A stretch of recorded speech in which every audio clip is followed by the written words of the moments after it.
Examiner City Desk. President Truman leaves tonight for tour of 18 states. He plans to... Examiner Sports Desk. Pirates beat the Braves 5-3. Justine hit a home run. Examiner? Oh, Hildy Johnson. Well, he's down at Joe's Bar and Grill. Sure. He'll be back. The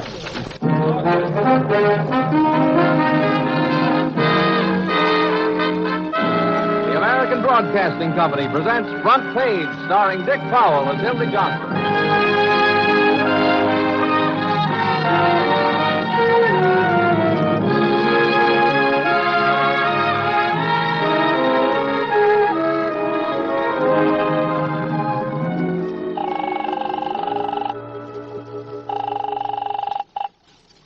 Examiner, Hildy Johnson speaking. I've been trying to get you all morning, Johnson. There's a crazy Swede down here says he's got a story for you. Yeah? Who are you? Don't matter who I am. Carl Anderson's your story. Do you want it? What makes this Anderson news? He's an old man who hands out new $10 bills to every bum he meets. He's got a handout for you, too, reporter. I can always use $10. Why does he pick on me? You're a Swede, ain't you? The old man says Swedes stick together. Anderson's got an idea he needs you. Okay, where do I find him? Skid Row, reporter. Corner 3rd and Delaney. He'll be wearing a $10 bill in his buttonhole. You can't miss him. Max, what did Mr. Johnson say? He said he'd meet you, Carl. Yeah, but where? You heard me, 3rd and Delaney. That's your beat today, ain't it? Go on, go peddle your $10 bills to every bum and wino on the road. Go on. Yeah, Max. You think I'm crazy, too? No, you ain't crazy. You got $50,000. You throw it away. You don't want to talk to reporters, and then you want to talk to a reporter named Hildy Johnson. What's it going to be tomorrow, loony? If I could talk to Johnson today, maybe tomorrow I'll still be alive. You think so, Max?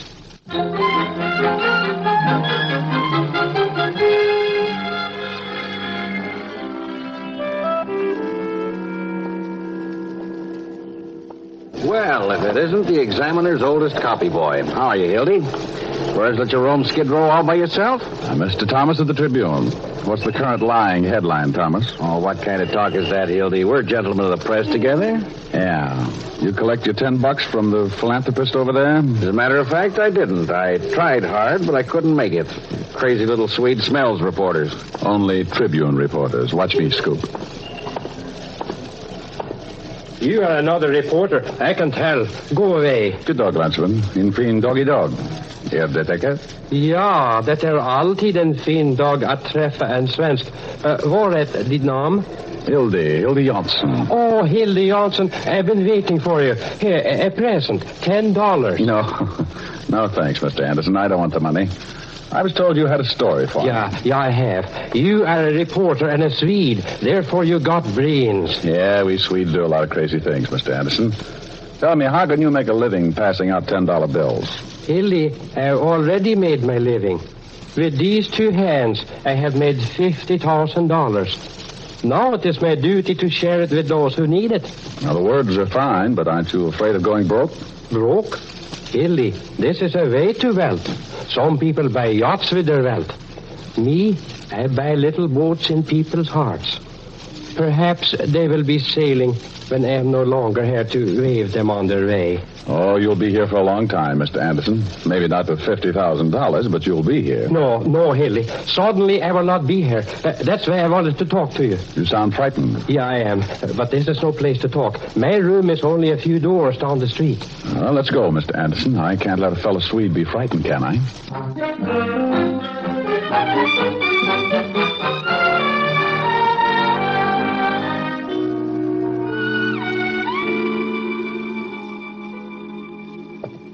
Sit down, Hildy. This is my room, and this is my world. You're a rich man, Carl. You don't have to live here. Yeah, I am a rich man. Here, I will show you how rich I am. My wealth is here, in this old suitcase. You mean you keep all your money in there? Yeah, look at it, Hildy. Almost $50,000 in $10 bills. I must give it all away before I am killed. Is that why you called me, Mr. Anderson? You think you're going to be killed? Yeah, Hildy. Yeah, he wants to kill me. He wants to kill me. Hildy, here's here. Take it easy. Take it easy, Mr. Anderson. Yeah, what do you want? I thought I told you to keep your crazy friends out of here, Carl. Your rent buys your room for one. Oh, it's only my landlord, Hildy. the man who talked to you on the telephone. Max Russell. This is Mr. Johnson. Oh, how are you, Max? Oh, you're Johnson, huh? I want to talk to you. Come on out in the hall. I don't think so, Max. I like it here. What are you trying to do, reporter? Promote a pocket full of those $10 bills? Well, if you put it like that, maybe we better step out in the hall. Don't leave me, Hildy. Don't leave me. It's all right, Carl. I'll be right outside. Okay, Max. Now, let's discuss your little problem. Every guy that comes in here with Anderson is after something. Maybe you too, Johnson. Yeah. Maybe me, too. You're not entitled to all the loot, Max. You're just the landlord. Simmer down, reporter. It's just that, well, he's got a crazy idea. Oh, has he? Yeah, I keep saying someone's trying to kill him. How crazy can a loony get? Maybe he's smarter than all of us. Hildy! What's the matter, Carl? What happened? You all right? Oh, he did it again. He's going to kill me. Who was it, Carl? Who tried to kill you? Sven, my brother. He shot at me from the alley. The shot came through this window, but there's no one out here. Yeah. Well, now take it easy, Carl. Tell me what happened. He was waiting for me there, outside in the alleyway. Then he took a shot at me. Your brother did that? You sure? Of course, I'm sure. I know my own brother, Sven, don't I? He's trying to kill me, Hildy. Can't you understand what I'm trying to tell you? Oh, now, I understand, Carl. Your brother Sven, he wants to kill you. Maybe I ought to call the police, huh? Do you want Max to call the police, Carl? Sure. Call them. See what good it does you. What, it'll do this much good? They'll pick up your brother and book him for attempted murder, if you want it that way. They won't pick him up. They think I'm crazy. When I told them before Sven was trying to kill me, they investigated. Then they laughed at me. It's no use. Is that why you're giving your money away? Before your brother Sven gets it? Yeah, please do something, Hildy. All right, Carl. All right, but later. Right now, I've got to catch a deadline for tomorrow's morning feature.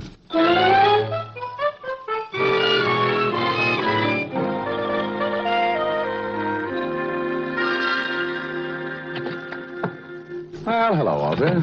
Read my story on Carl Anderson yet? Yeah, Hildy, I've read it. Yeah, you sound real enthused. Was it that good? Even better, I'm not going to change one precious word of it. I'm not even going to print it. What are you talking about? Is it beyond your conception that some guy can feel so warm and so close to humanity that he'd want to plant a few seeds of gratitude? For a lousy $10, he makes a friend. Why don't you try it sometime? All right. Sure, it's a good story. It's honest and sincere, and it's exclusive. Yeah, does that make it too good for the Examiner? Wait a minute, Hildy. You told me there was a murder attempt on the old man. Why didn't you put that in the story? I can remember when murder attempts were news. I didn't put it in because it was phony. It didn't really happen. Now, let's start all over again, Hildy. I'm getting old, so be kind to me, huh? Well, the old man rigged it up himself. He thinks his brother Sven is going to kill him. So he keeps proving it to himself by shooting a gun through the wrong side of a window. Oh, I didn't know you were taking correspondence courses on how to be a detective and 6 easy lessons. How do you know the shot came from the wrong side of the window, sweetheart? I didn't find a bullet, and no shattered glass fell inside Carl's room. I still don't get it. Of course not, Walter. Of course not, because it's so simple even a child could understand it. If a gun had been fired from the outside, the glass would have fallen inside. I see. So there wasn't any glass in the room. Well, where was it? It was in the alley outside Carl's window. How do you know? I peeked, Walter. When I left the old man, I went around back and peeked. Say, that's a better story than a real murder attempt. Old man, crazed with visions, attempts to kill self. Now, wait a minute, Walter. Wait a minute. That's the part I don't want you to print. Carl Anderson is a gentle old man who's trying to buy himself $50,000 worth of immortality. But the guy's nuts. Maybe. Maybe not. But let's not louse him up by telling our readers. Let's give him a chance to get what he wants. Yeah. There's a Mr. Sven Anderson to see Hildy.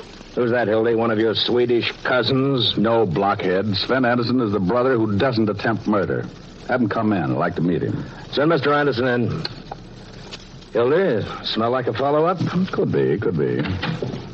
Mr. Johnson. Oh, come in, Mr. Anderson. I'm Hilda Johnson. This is Walter Burns here. How do you do, Mr. Anderson? Mr. Johnson, I've learned you interviewed my brother Carl today. I've come to plead with you not to write anything about him. Oh? Well, why not, Mr. Anderson? Because he's mad, insane. He should be put away. Oh, I talked to your brother Carl a long time. I think you can be proud of him. Proud? Proud of a man who's done nothing with his life but buy cheap notoriety? There are worse ways of buying it, Mr. Anderson. Mr. Johnson, my brother should be put away. He has even the insane delusion that I want to murder him. Do you, Mr. Anderson? Burns speaking. I want to talk to Hildy Johnson. It's very important. I want to talk to my friend Hildy Johnson. It's for you, Hildy. Excuse me, Mr. Anderson. Hello? Is that you, Hildy? Oh, Carl. Sven tried it again. My brother Sven. He tried to shoot me again. He did, Carl? When was this? Just now. Just this instant. But he didn't get me.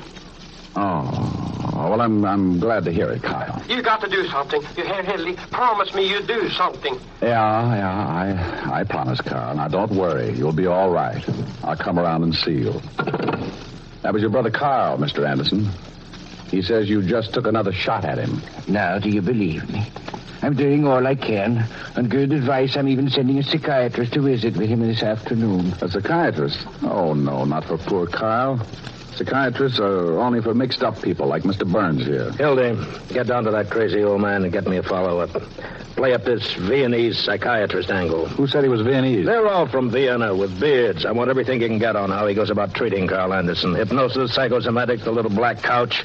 Milk it dry, boy. All right, Walter. But promise me you'll lie down for a while. This thing is liable to snap your brain. Goodbye, Mr. Anderson. See you around.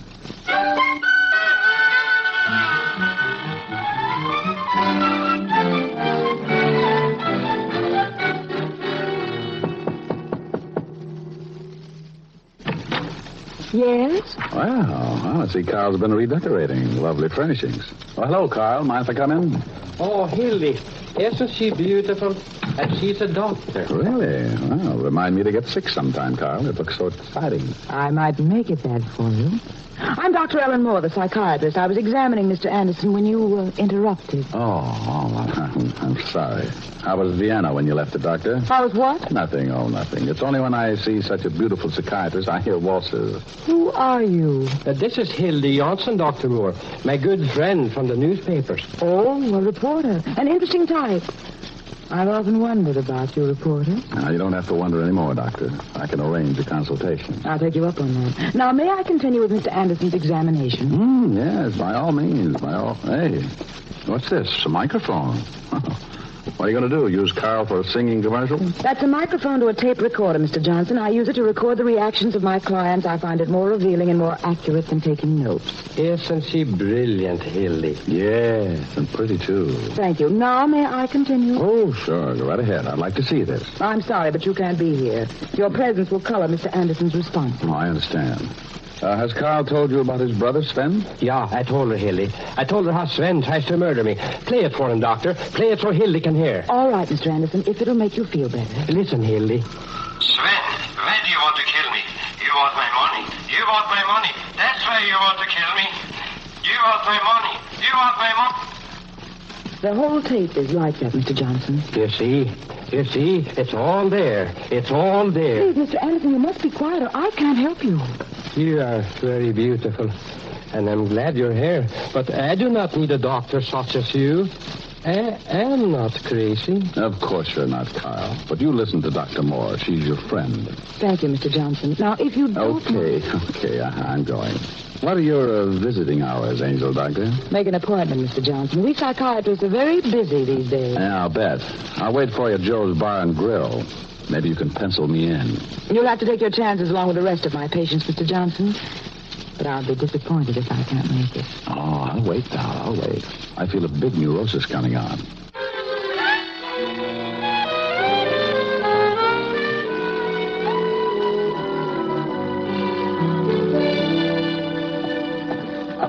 Hey, Hildy, you better get in and see Burns before he tears the place apart. He's been screaming for you. Yeah, it gets tiresome, doesn't it? It's my dreamboat feature writer. Well, it was good to see you again, Mr. Johnson. Now, don't needle me, Walter. I've just been stood up by the world's most beautiful doctor. For 5 hours, what figment of your fancy makes you think I'll believe that? All right, Walter, all right. What's eating you?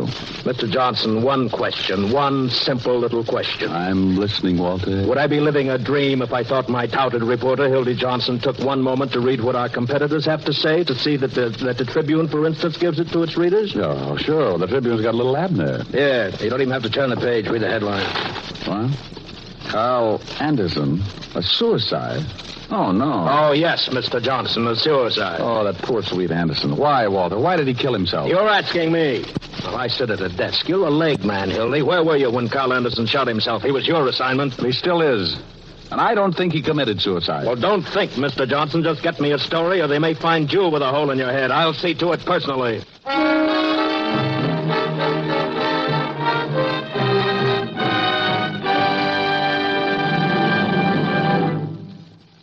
The American Broadcasting Company is bringing you Front Page, starring Dick Powell as Hildy Johnson, with William Conrad as Walter Burns and Charles McGraw as Joe, in characters created by Ben Hecht and Charles MacArthur.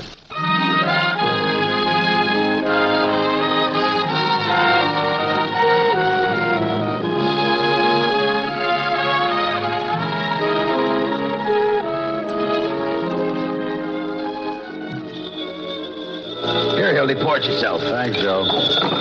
Joe's Bar and Grill with free television on a large screen. Oh, Penelope.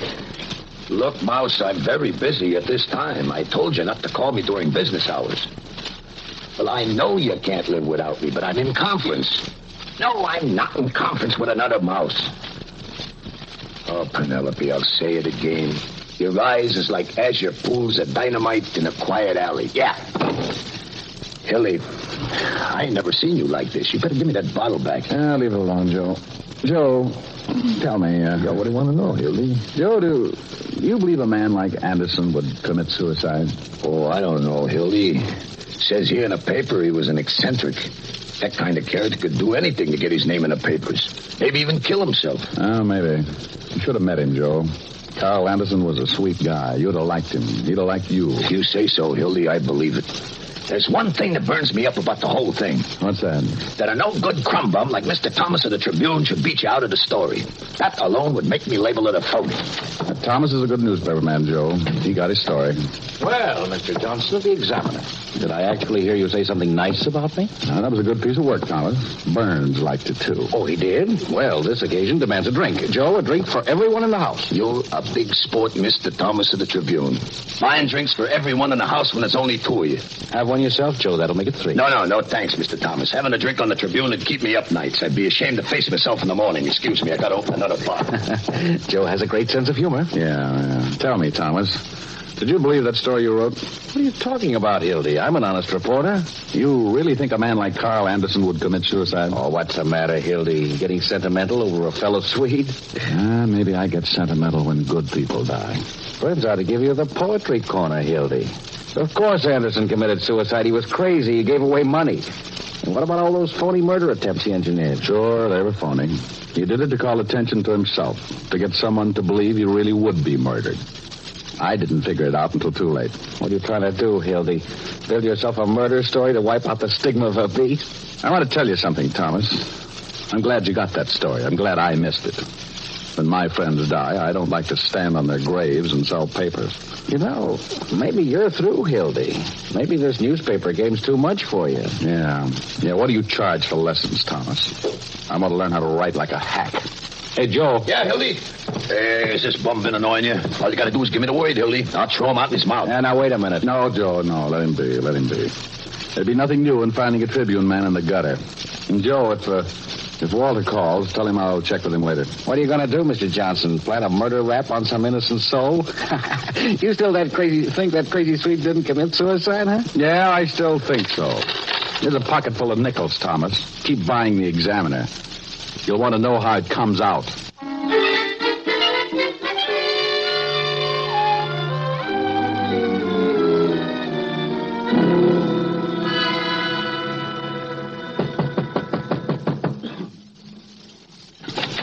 Yeah? Sven, I want to talk to you. Oh, Johnson. I have nothing to say to you. Go away. Oh, I don't know whether you have or haven't.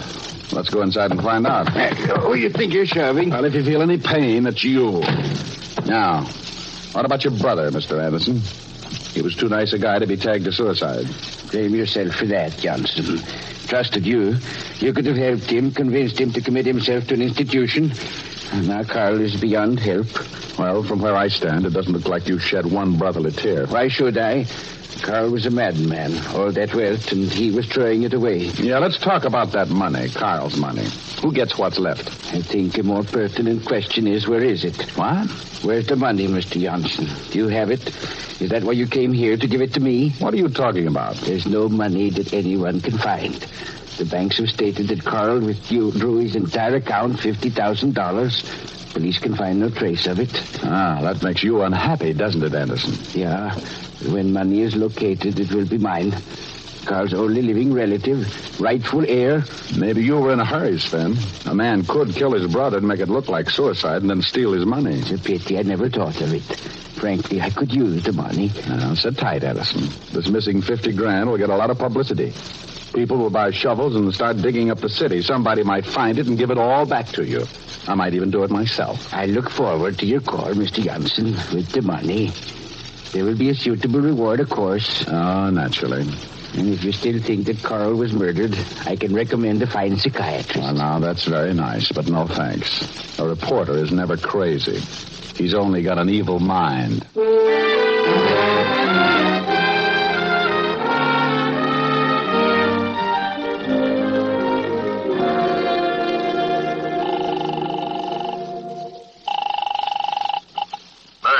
Walter, have the police turned up anything on Carl Anderson? Yeah, we just got a big flash. Anderson's going to be buried tomorrow. That's hot, reporter. Maybe you'd like to cover it. I'm talking about Carl's money, Walter. The $50,000 he had in a suitcase. Have they found it? Well, we just got a wire that a man stepped off a train in Baltimore with a suitcase. Yeah. Station agents found it to contain 3 shirts, a dozen pair of socks, for which he had a bill of sale. Does that do anything to you, Hildy? Yeah, it does a lot.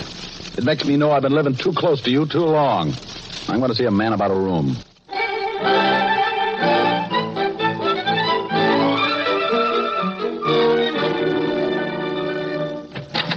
What do you want, Johnson? I want to talk to you, Max. Do you mind? Well, what can I lose? When I get tired of your talk, I can always throw you out. Come on in. Thanks. I didn't think I'd find you in. No? Why not? I thought you would be talking to the police. The law and me's already had our chat. Go ahead, Johnson. Talk to me. What about the old guy, Max? Who killed him? Papers said he knocked himself off. I only know what I read in the papers. Then you think he killed himself? That's what it said, Johnson. That's what it said in black and white. Look, I can keep this up for hours. How about all that dough? What happened to it? I wouldn't know. All day yesterday, I was sitting up with my maiden aunt. She's got asthma. I wasn't here. Oh. Did Carl leave the money with you? Sure. $10 of it. How much did you get, Johnson? I want to take a look at Carl's room, Max. Forget it. Cops did their chores okay. There ain't any money in Carl's room, so take off. Oh, come on, Max. Let's level with each other. What happened? We were almost buddies once. Maybe we were. I don't remember. But just forget Carl Anderson. He's dead. Yeah, he's dead. But he's still got a voice on a piece of tape. I want to hear what he had to say just one more time. Maybe he had a good word for you, Max.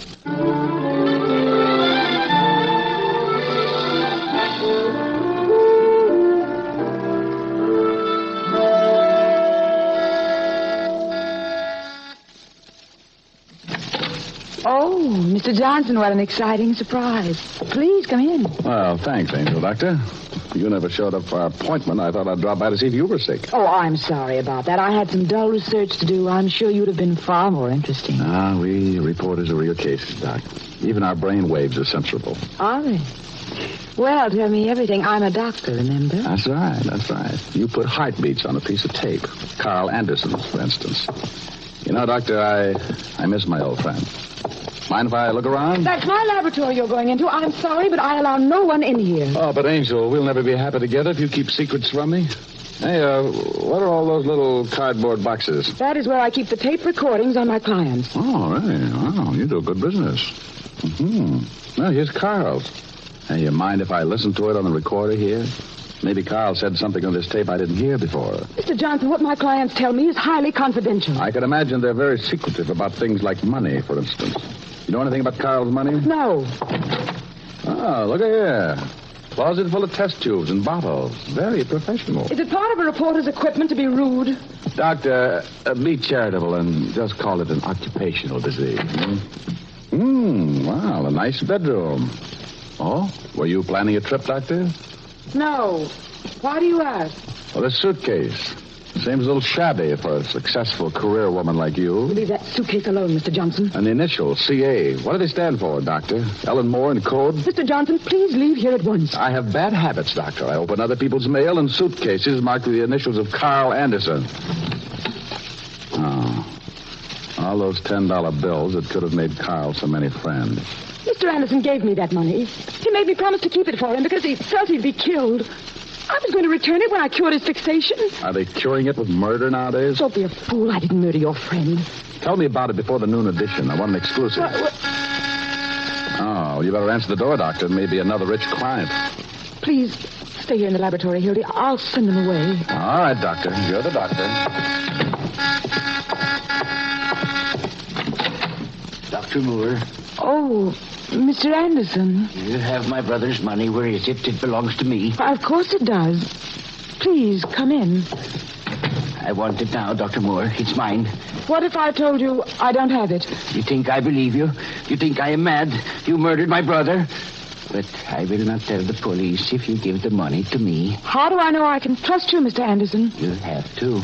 Finally, you all must come to me as I knew you would. Sven, why do you want to kill me? What's that? You want my money. You want my money. It's Carl. That's why He's you still want alive, to kill but I me. killed him. I killed him. I'll kill him again. I'll kill you over and over, Carl. This time I will kill you for good.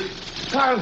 No, it isn't Carl. You are, Carl. You are. All right, Sven, have it your own way. Carl, you torment me. I shot you. I killed you there in your miserable little room. You can't kill me, Sven. You'll never kill me. All those years I waited for you to die. No, nothing. Nothing. You'll never die. Never. You better take care of him, Doctor. I'll call the police. Forgive me, Hildy. I underestimated you.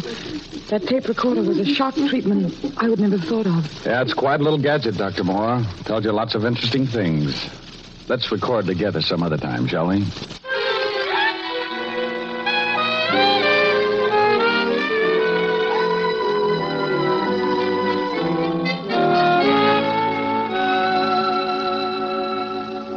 See if you like this lead, Walter. Carl Anderson, a little man with a big dream, will be buried today. He lived as unselfishly as any man could live, sharing the fruit of his toil with those whom the world had mocked. He died because of another's greed. His friends were many and nameless. His murderer, his own brother, Sven. Give it to me, Hildy. I'll send it on to composing. There's one thing I don't understand. Why did Carl fake all those murder attempts? Well, it was his way of screaming for help. After the first time, no one paid attention. They were too busy to listen to a little guy who was already crazy enough to give away $10 bills. Yeah. Well, good work, Hildy. Did you bring that box in here with you? Yeah, Walter. It's a tape recorder. Oh? I want you to hear something. Tape recorder? What would you be doing with one? I got it from a psychiatrist with a long beard. I thought only neurotics went to psychiatrists. Walter, I want you to listen to this. This is how I broke the case. Just lie down and relax. That's it. Now, say whatever comes to you. Why do you think everybody hates you? Oh, when I was a lad, they called me name. Hey, what is... Quiet. What kind of name? They called me Stinky Walter Bird. Hildy, where did you get that? I snitched it, Stinky. Tell me everything. Hildy, so help me, turn that thing off. So all psychiatrists have long beards, huh? So long, neurotic.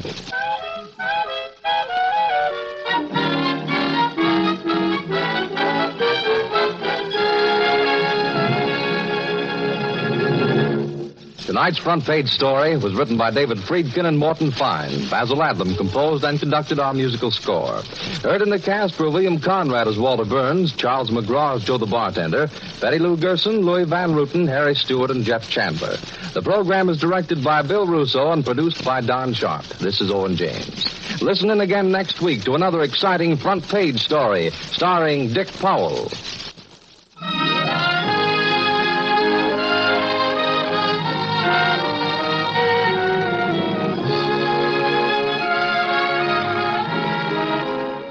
This is ABC, the American Broadcasting Company.